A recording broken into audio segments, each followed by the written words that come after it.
1977년 1월 3일 밤 도쿄 시나가와역 근처 식당 아르바이트를 마치고 숙소로 돌아가던 16세 소녀는 공중전화 앞에서 미개봉 콜라 한 병을 발견합니다. 누군가 깜빡 두고 간 것이라 생각했고 아무 의심 없이 그것을 챙겨 숙소로 돌아갔습니다. 이 작은 행동이 그의 인생을 완전히 바꿀 줄은 꿈에도 상상하지 못했을 것입니다. 그는 그저 길에서 흔히 발견할 수 있는 음료수 병 하나를 주었을 뿐이니까요. 하지만 그 콜라는 누군가 일부러 놓아둔 것이었습니다. 그리고 그것을 마신 사람은 단 몇 분 만에 죽었습니다. 평범했던 겨울밤의 한순간은 순식간에 비극적인 살인 사건의 시작점이 됩니다. 일본 사회 전체를 공포에 떨게 한 무차별 독살 사건의 서막이었던 것입니다. 그날 새벽 1시, 소녀는 그 콜라를 마셨습니다. 시원하게 목을 축이려는 의도였겠지만 한 모금 넘긴 순간 그는 이상함을 느낍니다. 맛이 이상하다. 평소 마시던 콜라와는 확연히 다른 불쾌하고 역겨운 맛이었을 겁니다. 그는 곧바로 콜라를 뱉어내고 물로 입안을 여러 번 헹궈냈습니다. 본능적으로 무언가 잘못되었음을 느꼈을 것입니다. 그러나 이미 늦었습니다. 잠시 후 그는 갑자기 쓰러졌고 의식을 잃었습니다. 급히 병원으로 옮겨졌지만 결국 사망합니다. 당시 의료진과 소년의 가족들은 이 갑작스러운 죽음에 큰 충격을 받았습니다. 건강했던 젊은 소년이 아무런 예고 없이 쓰러져 사망했다는 사실을 쉽게 받아들일 수 없었을 것입니다. 경찰 조사 결과 소년의 사인은 청산가리 중독으로 밝혀집니다. 그것도 치사량을 훨씬 넘는 양이었습니다.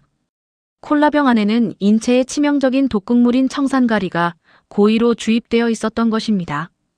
이 사실은 단순한 사고가 아님을 명확히 보여주었습니다.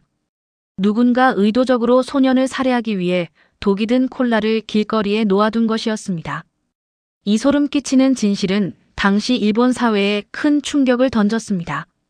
길거리의 평범한 음료수가 죽음의 도구가 될 수 있다는 사실은 사람들에게 큰 공포감을 안겨주기에 충분했습니다. 그리고 불과 몇 시간 뒤 또 다른 시신이 발견됩니다. 같은 날 오전 8시 15분. 첫 번째 사건이 발생한 공중전화에서 약 600m 떨어진 고속도로에서 46세 작업부 남성이 거품을 물고 쓰러진 채 발견됩니다. 그의 옆에는 역시 코카콜라병이 놓여 있었습니다. 그는 첫 번째 희생자와 마찬가지로 길에 놓여있던 콜라를 주워 마신 것으로 추정되었습니다. 구급대원이 현장에 도착했을 때 이미 남성은 숨을 거둔 상태였습니다. 의료진은 그의 시신에서도 첫 번째 희생자와 유사한 독극물 중독 증상을 발견했습니다. 검사 결과는 동일했습니다. 역시 청산가리 중독. 두 번째 희생자 또한 아무런 연고도 없는 타인에 의해 무참히 살해된 것이었습니다. 이 두 사건은 단순한 우연이 아니었습니다. 너무나도 유사한 상황과 범행 수법, 그리고 짧은 시간 간격은 두 사건이 긴밀하게 연관되어 있음을 강력하게 시사했습니다. 누군가가 독이 든 콜라를 길거리에 의도적으로 놓아두고 있었던 겁니다. 그것을 주워 마시는 사람이라면 누구든 죽도록. 범인의 잔혹하고 무차별적인 살해 의도는 명확했습니다. 당시 수사관들은 범인이 불특정 다수를 상대로 한 살인을 계획하고 실행하고 있다는 사실에 경악했습니다. 일본 전역에는 비상이 걸렸고 경찰은 유사 사건의 추가 발생을 막기 위해 총력을 기울였습니다. 실제로 같은 날 또 다른 공중전화에서도 독이 든 콜라가 발견됩니다. 다행히 이를 마신 사람은 없었습니다. 지나가던 행인이 길거리에 놓인 콜라병을 수상하게 여겨 경찰에 신고했고 현장에 출동한 경찰은 콜라병을 수거하여 정밀 감식을 의뢰했습니다. 그러나 검사 결과는 충격적이었습니다. 그 콜라에는 무려 치사량의 60배에 달하는 청산가리가 들어 있었습니다. 이는 범인이 단순히 살인을 저지르려 한 것이 아니라 확실하고 잔인하게 피해자를 죽음에 이르게 할 계획이었음을 보여줍니다. 만약 이 콜라를 누군가 마셨다면 즉사했을 가능성이 매우 높았습니다. 이 사건은 범인의 극악무도함을 다시 한번 증명하며 일본 사회를 더욱 깊은 공포와 불안감에 빠뜨렸습니다. 이제 상황은 명확해졌습니다. 이 사건은 특정인을 노린 범죄가 아니었습니다. 원한이나 개인적인 갈등에서 비롯된 살인이 아니라 완전히 무작위적인 살인이었습니다. 범인은 누구를 살해할지 정하지 않았습니다. 그저 길에 독이 든 콜라를 놓아두고 운 나쁘게 그것을 주워 마시는 사람이 희생되기를 기다린 것이었습니다. 이러한 무차별적인 범죄는 당시 일본 형사사건 역사상 전례 없는 일이었습니다. 일본 경찰은 시민들에게 길거리의 음료수를 절대 마시지 말 것을 강력히 경고했고, 언론은 연일 이 사건을 대대적으로 보도하며 시민들의 경각심을 높였습니다. 그러나 이러한 노력에도 불구하고 사건은 다시 반복됩니다. 그리고 약 6주 뒤 사건은 다시 반복됩니다. 일본 사회는 이 사건을 잊으려는 듯했지만 범인은 다시 모습을 드러냈습니다. 1977년 2월 13일 아침 오사카. 출근 중이던 39세 회사원은 술집 앞 공중전화에서 콜라를 발견합니다. 앞선 청산콜라 사건에 대한 뉴스를 접했음에도 불구하고 그는 여전히 길거리 음료수에 대한 경각심이 부족했던 것일까요? 아니면 잠시 방심했던 것일까요? 그는 아무런 의심 없이 그것을 집어들고 그대로 마셨습니다. 직장으로 향하던 발걸음은 몇 걸음 걷지 못해 멈췄고 그는 몸이 이상해지는 것을 느끼기 시작했습니다. 이내 의식을 잃고 쓰러졌습니다. 그 역시 청산가리에 중독된 상태였습니다. 첫 번째와 두 번째 희생자처럼 치사량의 청산가리가 들어있는 콜라를 마신 것이었습니다. 그러나 이번에는 다행히 목숨을 건졌습니다. 운이 좋게도 그는 제때 병원으로 옮겨져 응급처치를 받을 수 있었고 기적적으로 생명을 구할 수 있었습니다. 이 사건은 당시 일본 언론을 통해 청산 콜라 연쇄살인 사건으로 불리며 전 국민의 관심과 공포를 증폭시켰습니다. 경찰은 오사카에서도 동일한 수법의 범죄가 발생하자 범인이 전국적으로 활동하고 있을 가능성을 염두에 두고 수사망을 확대했습니다. 그러나 이 사건은 단순한 독살 사건으로 끝나지 않았습니다. 하지만 사건은 여기서 끝나지 않았습니다. 그는 퇴원한 다음 날 자신의 집에서 스스로 목숨을 끊습니다. 가스관을 끊고 비닐봉지를 뒤집어 쓴 채 발견된 그의 시신. 유서는 없었습니다. 청산가리 중독에서 극적으로 살아남은 그가 왜 스스로 목숨을 끊었을까요?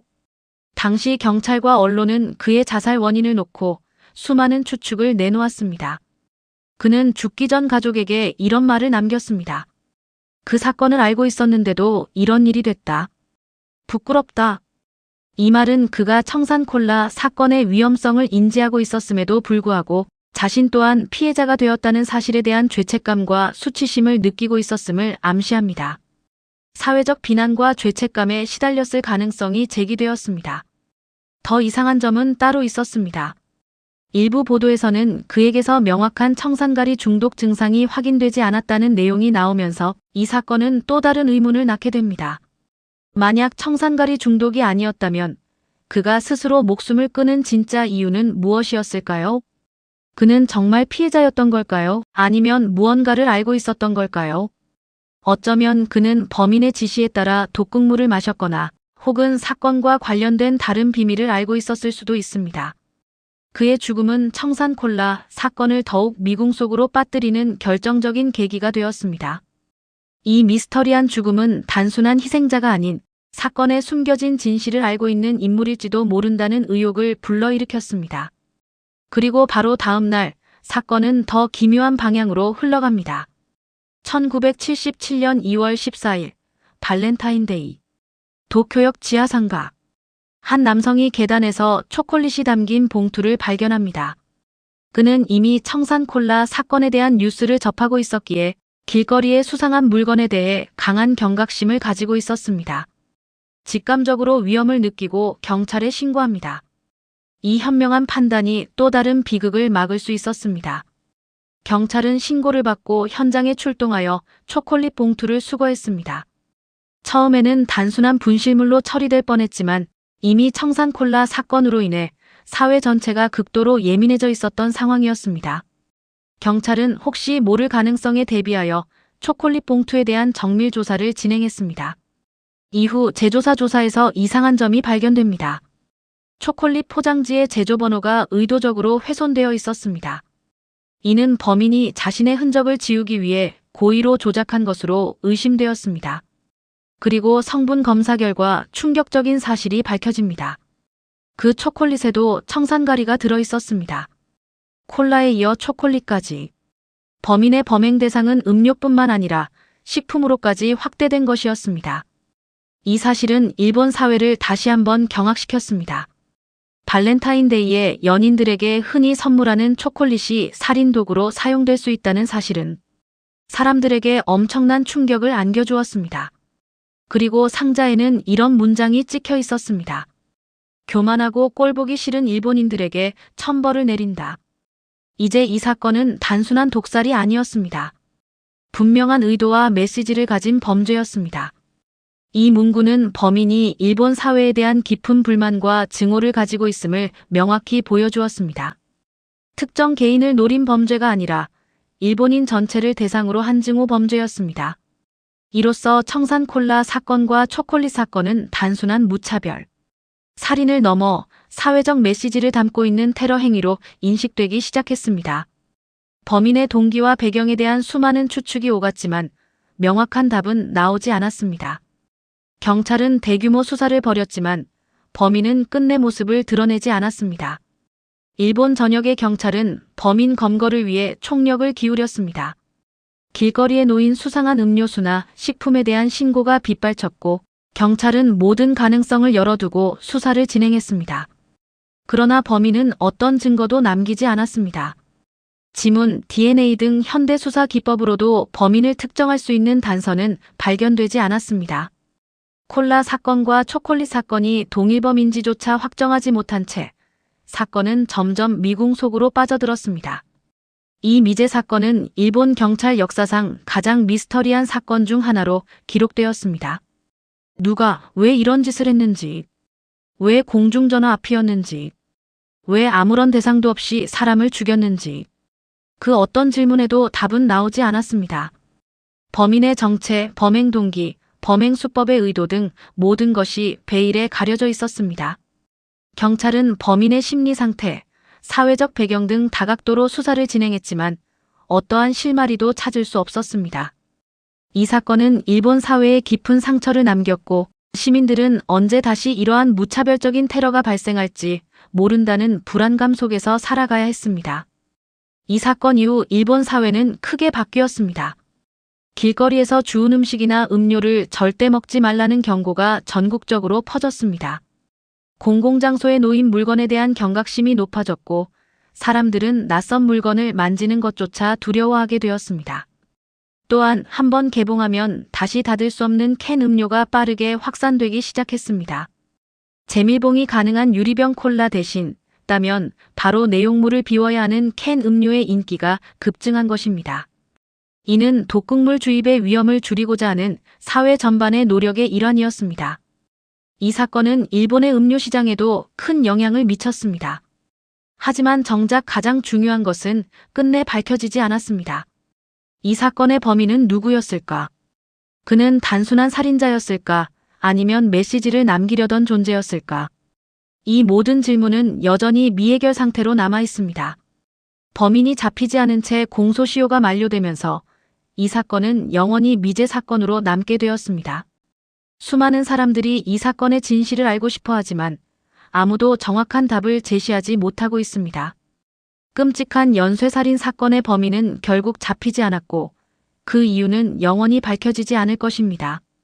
그리고 지금 이 순간에도 그와 같은 방식의 살인은 언제든 다시 시작될 수 있습니다.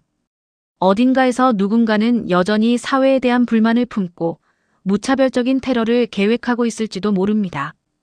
우리는 알지 못하는 위험 속에서 살아가고 있습니다. 우리 주변의 평범한 물건이 언제든 죽음의 도구가 될 수 있다는 사실을 잊지 말아야 합니다. 당신이라면 길거리에서 미개봉 콜라를 발견했을 때 아무 의심 없이 마실 수 있겠습니까? 이 질문은 우리에게 끊임없이 경고를 던집니다. 세상은 생각보다 안전하지 않을 수 있으며 우리는 항상 주변을 경계하고 조심해야 한다는 것을 말입니다. 청산콜라 무차별 살인 사건은 잊혀지지 않는 공포의 그림자로 남아 우리에게 영원한 질문을 던지고 있습니다.